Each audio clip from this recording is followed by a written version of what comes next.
السلام علیکم ورحمۃ اللہ وبرکاتہ۔ میں عبدالشکور مشوانی ایک بار پھر آپ کے پیش خدمت ایک نئے ویڈیو کے ساتھ۔ جن بھائیوں نے ہمارا چینل سبسکرائب نہیں کیا، براہ مہربانی ہمارا چینل سبسکرائب کرے تاکہ وہ مزید اچھی ویڈیو ان تک پہنچ سکے۔ دوستو، دین اسلام نے خاوند پر بیوی کے کچھ حقوق رکھے ہیں اور اسی طرح بیوی پر بھی اپنے خاوند کے کچھ حقوق مقرر کیے ہیں، اور کچھ حقوق تو خاوند اور بیوی دونوں پر مشترکہ طور پر واجب ہے۔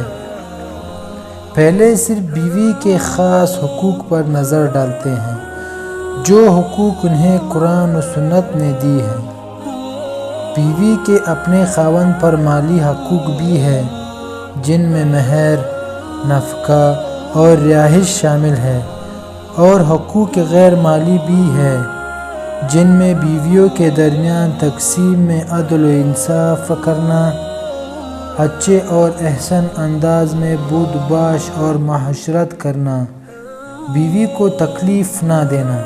مالی حقوق میں سب سے پہلے مہر آتا ہے۔ مہر وہ مال ہے جو بیوی کا اپنے خاوند پر حق ہے، جو عقد یا دخول کی وجہ سے ثابت ہوتا ہے، اور یہ بیوی کا خاوند پر اللہ کی طرف سے واجب کردہ حق ہے۔ اللہ تعالیٰ کا فرمان ہے، سورۃ النساء آیات نمبر 4، اور عورتوں کا ان کا حق مہر خوشی سے دیا کرو۔ بیوی کے مالی حقوق میں دوسرا حق نان و نفقہ کا ہے۔ علماء اسلام اس بات پر اجماع ہے کہ بیویوں کا خاوند پر نان و نفقہ کا حق واجب ہے، لیکن شرط یہ ہے کہ اگر عورت اپنے آپ کو خاوند کے سپرد کر دے تو پھر وہ نفقہ واجب ہوگا، لیکن اگر بیوی اپنے خاوند کو نفقہ دینے سے روکتی ہے یا پھر اس کی نافرمانی کرتی ہے تو اسے نان و نفقہ کا حقدار نہیں سمجھا جائے گا۔ نان و نفقہ کا مقصد یہ ہے کہ بیوی کی ضروریات پوری کرنا، مثلاً کھانا، پینا، رہائش وغیرہ، یہ سب کچھ خاوند کے ذمے ہے۔ اگرچہ بیوی کے پاس اپنا مال ہو اور وہ غنی بھی ہو تو پھر بھی خاوند کے ذمے نان و نفقہ واجب ہے۔ اس لیے اللہ تعالیٰ کا فرمان ہے، سورۃ البقرہ آیات نمبر 233، اور جن کے بچے ہیں ان کے ذمے ان کے عورتوں کی روٹی، کپڑا دستور کے مطابق ہے۔ بیوی کے مالی حقوق میں تیسرا حق سکنی یعنی رہائش ہے۔ یہ بھی بیوی کے حقوق میں سے ہے کہ خاوند اس کے لیے اپنی وسعت اور طاقت کے مطابق رہائش تیار کرے۔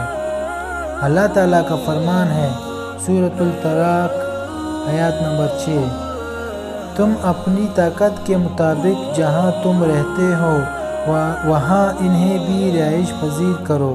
مالی حقوق کے بعد بیوی کے غیر مالی حقوق پر روشنی ڈالتے ہیں۔ بیوی کا سب سے پہلا حق یہ ہے کہ اگر خاوند کی اور بیویاں بھی ہوں تو وہ ان کے درمیان رات گزارنے، نان و نفقہ اور سکن وغیرہ میں عدل و انصاف کرے۔ دوسرا حق بیوی کا یہ ہے کہ خاوند اپنے بیوی کے ساتھ اچھے اخلاق اور نرمی کا برتاؤ کرے اور اپنی وسعت اور طاقت کے مطابق اسے وہ اشیاء پیش کرے جو اس کے لیے محبت اور الفت کا باعث ہو۔ یہ ایک خاوند پر واجب ہے۔ اللہ تعالیٰ کا ارشاد ہے، سورۃ النساء آیات نمبر 19، اور ان کے پاس حسن معاشرت اور اچھے انداز بود و باش اختیار کرو، اور ایک دوسرے مقام پر فرمایا ہے، سورۃ البقرہ آیات نمبر 228، اور عورتوں کا حق مردوں پر ویسا ہی ہے جیسے دستور کے مطابق مردوں کا عورتوں پر، البتہ مردوں کو عورتوں پر فضیلت ہے۔ تیسرا حق یہ ہے، خاوند بیوی کو تکلیف سے دوچار نہ کرے۔ یہ اسلامی حصول ہے، اور جب کسی اجنبی اور دوسرے تیسرے شخص کو نقصان اور تکلیف اور نقصان دینا حرام ہے تو پھر بیوی کو نقصان و تکلیف پہنچانا بھلا ولی آرام ہے۔ اللہ تعالی ہم سب کو صراط المستقیم پر چلنے کی توفیق دے، آمین والسلام۔